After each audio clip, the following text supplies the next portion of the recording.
Howdy doody. My name is Cameron, better known as Venus Theory, and you're watching Volta Rock Review.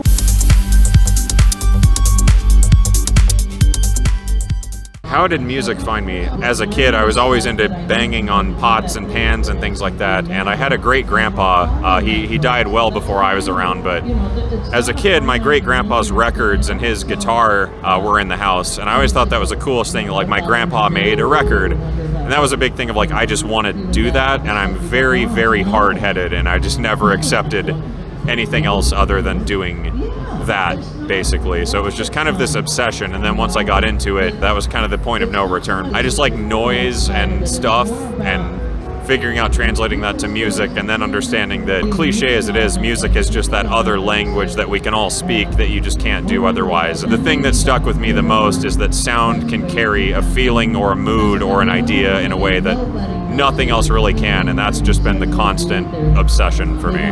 When I was a kid, that was really where the passion of music came from, was just playing, pots and pans and harmonicas and other things around the house.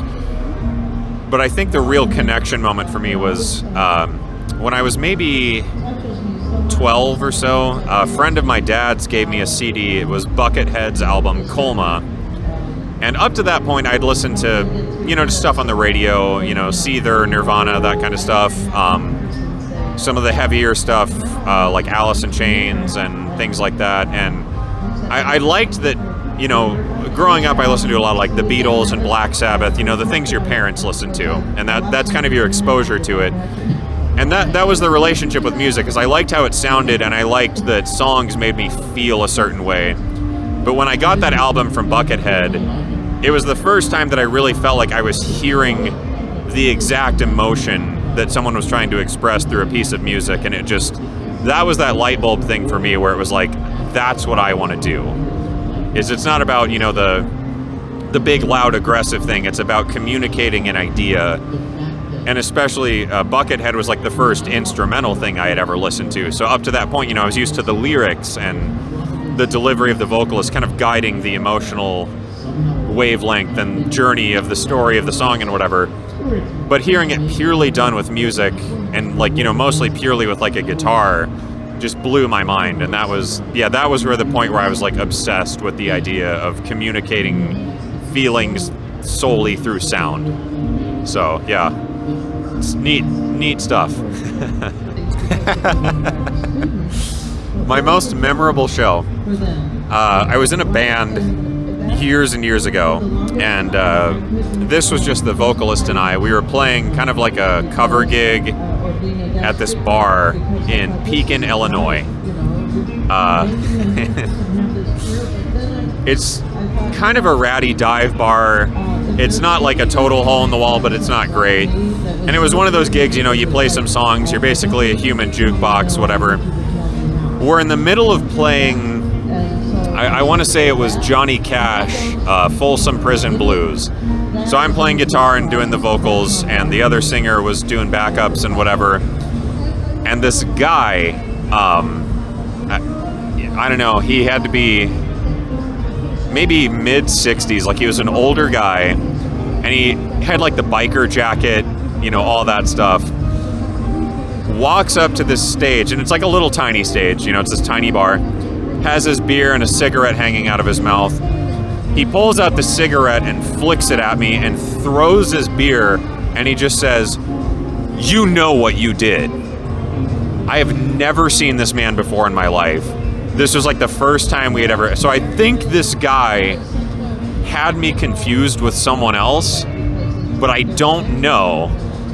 And then I just kept playing, and then like the bouncer just threw this guy out, and that's... And it's funny because like I've been in all these bands, I've done tours and, a ton of different shows and like festivals and little bitty ones and all this stuff, and that I will never forget that night, because it was just like, did he know me? And if he did, what did I do? So that's the one that's haunted me for all these years. I've been working on a lot of different things, most of which are kind of under wraps, so I have to kind of pick my words carefully here. I'm working on a bunch of new sample instruments. I'm working on a lot of new sound libraries with companies. I'm working on some game audio projects, working with a couple composers on developing custom instruments for them to write the score of the games with. I'm working on some scores myself with other projects, obviously working on YouTube videos, and the big one right now is the video for this. I've been traveling with Ben Jordan for the last week and a half or so, filming a bunch of abandoned cities and ghost towns and weird, surreal locations, and I'm writing a score for that with all the UVI stuff. That's kind of my big thing right now, and business as usual, you know, a lack of sleep and a lot of things to do. So if my music had a smell, I think it would be somewhere between like an old bookstore and sadness, or like old leather armchairs and a nice strong bold coffee, somewhere in that neighborhood. Starting a song for me is, and I think this comes across in my videos, is I've always been this very visual person, and I think that's what drew me to like the Buckethead and instrumental music, and I'm also very into like film scores and game scores and things like that, where what you're seeing is reflected in the music. You know, how do you capture the sound of like a cyber war, you know, 5,000 years in the future in like some dingy city, and how do you capture the sound of like you know, something like Breath of the Wild, right? These huge open spaces, these bright colors, but like a very somewhat geometric art style. You know, how do you reflect that musically?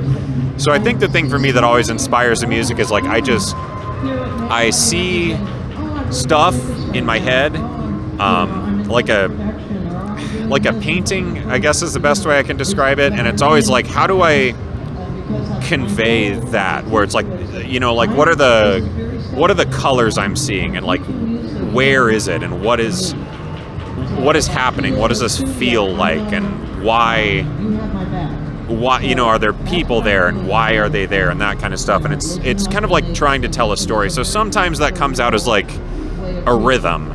For instance, on this road trip I've been on for NAMM, we were driving through super rural Texas, and it was seeing like those oil derricks, you know, out in these big empty fields, and you just see that dun dun dun dun dun dun, you know, movement of the oil derricks, and it was like it's a groove, and it's that repetitive cycle, and that cycle just goes on and on and on, because you're in the middle of nowhere driving straight on a road, and it's like the oil derricks are very evenly spaced, but the sun has bleached out everything, and there's no like real life there, and every once in a while there's like a really colorful plant, and it's like, okay, how do I do that? So for me it was like kind of creating a drum rhythm, and then laying kind of like a dry, kind of gritty sound, you know, the sound of a tumbleweed across the pavement, the sound of the sand in the wind.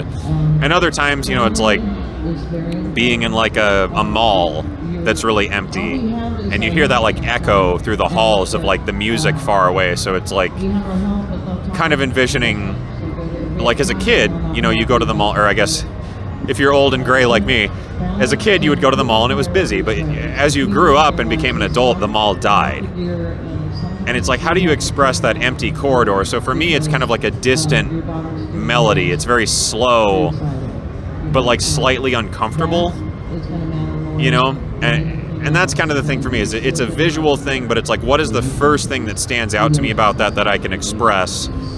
And then it's all about tying the rest of it together around that one core idea. Because the harder you focus on the one thing that sparks the idea, the clearer the idea is going to be.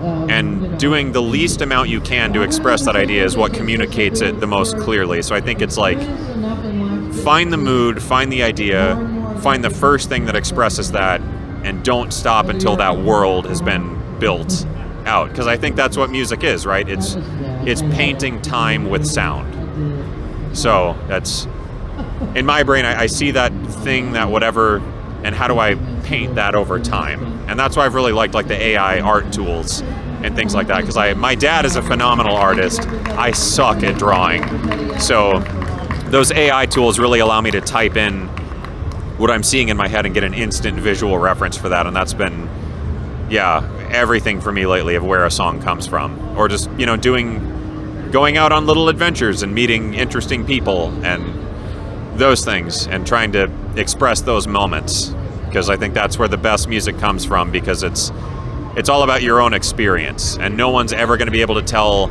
the story the way that you experienced it, right? And it's painting time with the sound of that experience, whatever way it sounds the best and whatever is the first thing that comes to mind.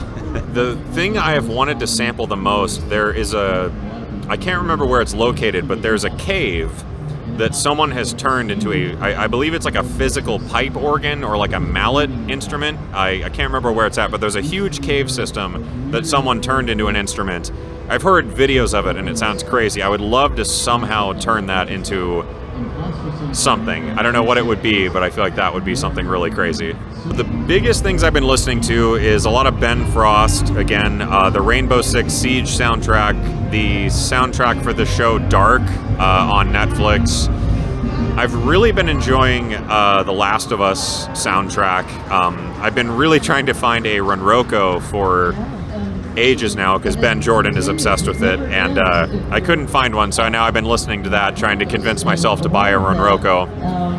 And I've also been listening to a lot more kind of like, I don't know, experimental electronic stuff, kind of getting back into like the Music Concrete and things like that, just trying to find some new ideas and approaches to music. I've been really inspired by Heinbach, another YouTuber and musician, and his last album, just the way he approached, I don't know how I would describe it, the theming of the album, the theming of the music, and the way that he's using these like textures to express the emotions is super fascinating to me, because some of it is, there's not like a chord progression, there's not a traditional approach to the music, but it communicates the emotive aspect of it so much better, and I think that's really fascinating.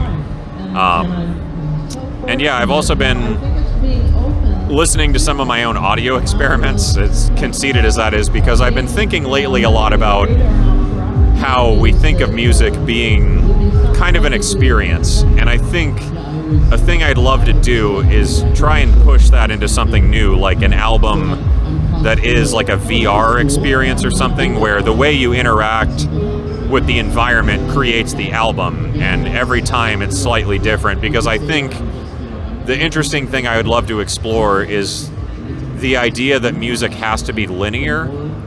A piece of music starts and ends, and I don't think it has to. And I think there's an idea there, I'm just not quite smart enough to figure out how to do it. But once I figure out some stuff with maybe some game engines, that's something I would really, really like to explore, is trying to find a new way to make an album and a connection with music that you can't really do otherwise. How have I seen music change people? I mean, I think there's all the classic stories, people blow up and get famous, or they don't. I think, I've seen all the classics of, someone who spirals into addiction. I've seen people get super successful and super egotistic. I've seen people say exactly the same. But I think the consistent change with music and people and how they kind of tie together is it's kind of that constant evolution of self-expression, and the way that music changes people the most, I think, is it really puts them in touch, as long as you're trying to make something authentic to what you want to do. It changes you in that it makes you more able to identify and express yourself and understand your own experiences and communicate that with other people, I guess is the best way I can put it.